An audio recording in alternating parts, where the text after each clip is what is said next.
সত্যি কথাটা আজকে বলবে কোন ওর সত্যি বিয়ে কথা? নিয়ে, হ্যাঁ, সিয়ামের বিয়ে নিয়ে।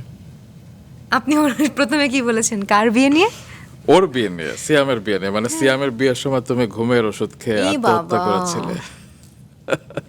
তখন আমার পরীক্ষা চলছিল, এইচএসসি মানে পরীক্ষা। পরীক্ষার মধ্যে তুমি আত্মহত্যা করার চেষ্টা করেছিলে? আমি পরীক্ষা দিয়ে পড়াশোনা করে কুল পাচ্ছিলাম না। আমি কিভাবে এত ফাউল চিন্তা ভাবনা করব।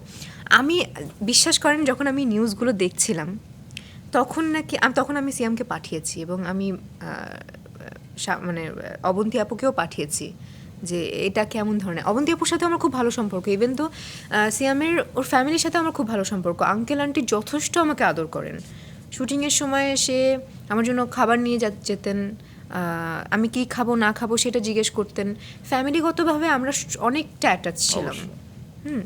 তো আমি যখন পরীক্ষা দিচ্ছিলাম তখন সিয়ামের বাবা কিন্তু আমার পরীক্ষা হলে গিয়েছিলেন। ও, পরীক্ষা হলে গিয়ে আমাকে শুভকামনা জানিয়েছে যে তুই ভালো করে পরীক্ষা দে মা। নাসির আঙ্কেল অসাধারণ, নাসির আঙ্কেল অসাধারণ। অসাধারণ, এবং আন্টি অবশ্যই। মানে she is a very Sweetheart. Sweet heart এবং খুবই পিওর সোল, যেটা আসলে আমার বলতেই হবে।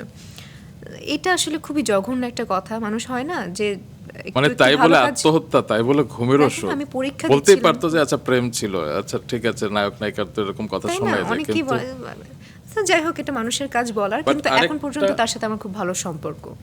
সেটা আমরা স্ক্রিনে দেখতে চাই, যাই হোক।